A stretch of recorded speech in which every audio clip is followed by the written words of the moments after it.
to the game. So tell me a little bit about yourself, how you got into the game and how you got here.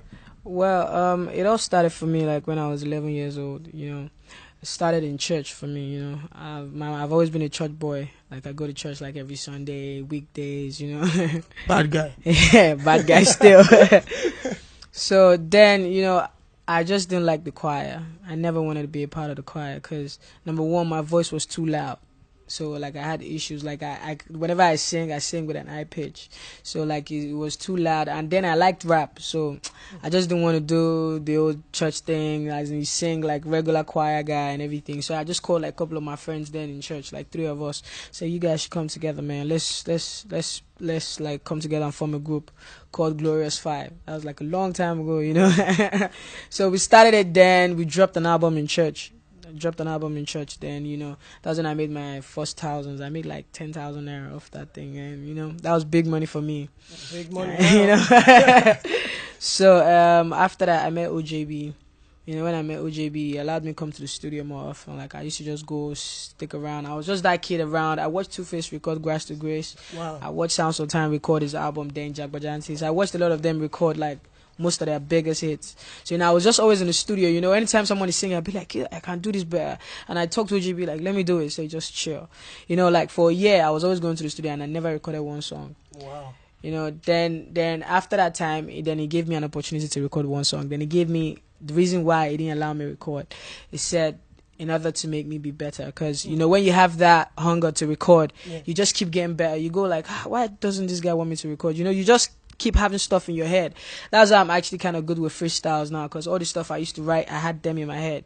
Like every stuff, like I had like a very big book when I used to write my songs, and I had everything in my head. So it was really crazy then. Then when I got to record my first song, I recorded it in Surulere. I dropped it in the hood, and everybody would just pop it to like, who's this guy?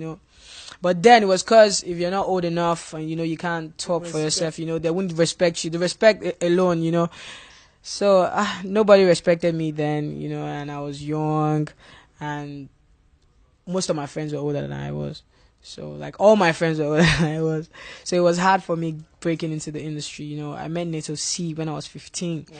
And then I used to write. I used to like, oh, Nato, listen to this, and he listens to it and say, yo, change this. You'll be more real, sound more, So I was just around. I've always been around music. Music has always been my thing. I've always been doing it.